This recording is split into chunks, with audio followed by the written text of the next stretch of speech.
Selamat hari Natal, saudaraku. Tuhan memberkati. Nah, saudara, kita sambung firman Tuhan pada hari Minggu, di mana kita melihat firman Tuhan mengenai kasih. Kasih adalah sangat penting. Dalam 1 Korintus 13 ayat 13 dikatakan, saya membaca lagi, demikianlah tinggal ketiga hal ini, yaitu iman dan pengharapan dan kasih. Dan yang paling besar diantaranya ialah kasih. Iman memang penting, saudaraku. Firman Tuhan berkata tanpa iman mustahil. Semua kita harus punya iman. Kemudian pengharapan juga penting. Karena tanpa pengharapan iman kita tidak bekerja. Saudaraku, supaya iman kita bekerja, kita harus memiliki satu pengharapan. Memiliki satu objek. Memiliki suatu yang kita inginkan dari iman tersebut, yang kita harapkan dari iman tersebut. Itulah dia pengharapan. Namun firman Tuhan berkata, yang terbesar adalah kasih. Mengapa yang terbesar adalah kasih?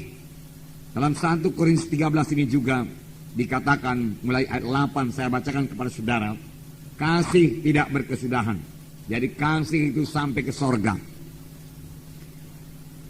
Kemudian dikatakan nubuat akan berakhir. Bahasa roh akan berhenti, pengetahuan akan lenyap. Sebab pengetahuan kita tidak lengkap dan nubuat kita tidak sempurna. Tetapi jika yang sempurna tiba, maka yang tidak sempurna itu akan lenyap. Kasih tidak berkesudahan. Kasih selama-lamanya sampai di sorga. Bahkan firman Tuhan berkata, Allah itu kasih adanya. Patut sekali saudaraku setiap anak Tuhan memiliki kasih. Dan pada hari Minggu kita mendengarkan firman Tuhan, bahwasanya kasih itu saudaraku berkembang. Kasih itu bertumbuh. Sebab kasih adalah buah Roh Kudus. Kita mengetahui satu buah itu saudaraku bisa bertambah besar. Satu buah itu bisa berkembang. Demikian kasih kita saudaraku bisa bertambah, bisa bertumbuh. Dan memang seharusnya demikian bagi setiap anak-anak Tuhan. Kasih itu harus bertambah. Kasih itu harus bertumbuh. Kasih itu kekal selama-lamanya. Dan firman Tuhan berkata nubuat akan berakhir. Di sorga kita tidak perlu bernubuat lagi. Kita sudah bertemu muka dengan Tuhan Yesus. Tidak ada rahasia yang tersembunyi lagi. Kita mengetahui segala perkara. Jadi saudaraku, nubuat tidak perlu di sorga. Apalagi bahasa roh. Bahasa roh juga akan berhenti. Sekaranglah kita perlu berbahasa roh. Bahasa roh meneguhkan iman kita. Bahasa roh kita berkata-kata dengan Tuhan. Tetapi nanti saudaraku kita sudah bertemu dengan Tuhan Yesus, saudaraku. Tidak perlu lagi bahasa roh. Pengetahuan akan lenyap. Kapankah ini jadi? Bila yang sempurna itu tiba. Apakah yang sempurna itu? Tidak lain daripada Tuhan Yesus. Sempurna adanya. Dan dia akan datang kedua kali. Pada saat kedatangannya kedua kali, saudaraku, semua nubuat akan berhenti. Tetapi kasih kekal selama-lamanya. Oleh sebab itu setiap anak-anak Tuhan, saudaraku, harus memiliki kasih ini di dalam hatinya. Amin, saudaraku. Bahkan bukan yang memiliki, tapi mempraktekkan kasih Tuhan ini. Kekal selama-lamanya. Tuhan Yesus berkata bahwasanya kasih itu adalah hukum yang terutama. Kasih kepada Tuhan Yesus. Kasih kepada Tuhan, hukum yang pertama. Dan hukum yang kedua, kasih pada sesama manusia. Jadi kasih juga, kasih. Nah, saya membacakan kepada saudara Matius 22 ayat 36 sampai 40. Matius 22 ayat 36 sampai 40. Ayat 36, Guru, hukum manakah yang terutama dalam hukum Taurat? Jawab Yesus kepadanya, kasihilah Tuhan Allahmu dengan segenap hatimu, dengan segenap jiwamu, dan dengan segenap akal budimu. Itulah hukum yang terutama dan yang pertama.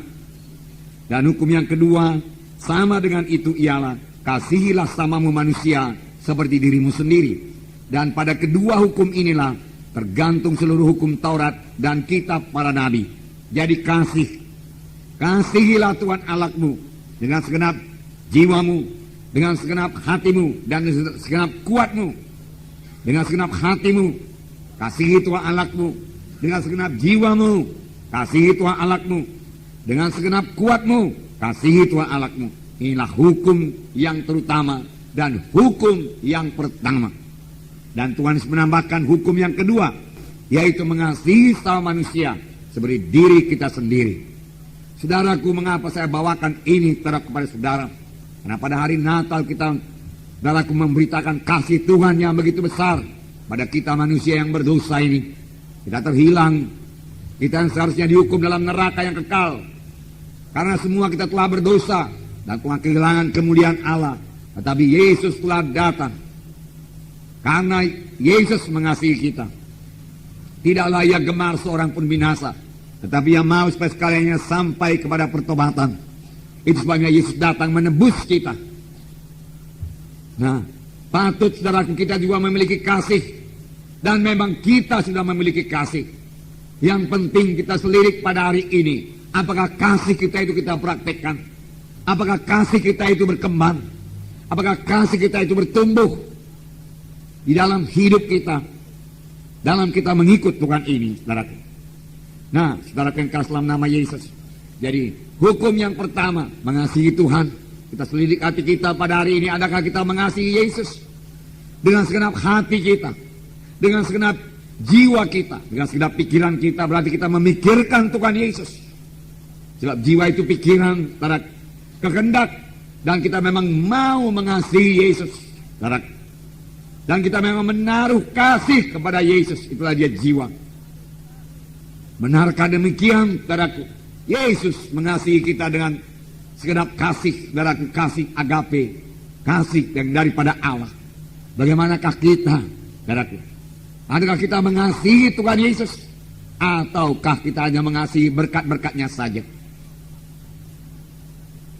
Saudaraku, apakah kita hanya merindukan berkat-berkatnya saja? Tetapi kurang merindukan Tuhan Yesusnya. Raja Daud berkata, sebagai rusa rindukan air, demikian jiwaku merindukan Engkau, Tuhan Yesus.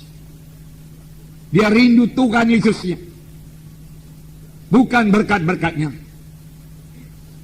Berkat-berkat yang diberikan Tuhan Yesus, saudaraku, tidak cukup, saudaraku, kepada Daud.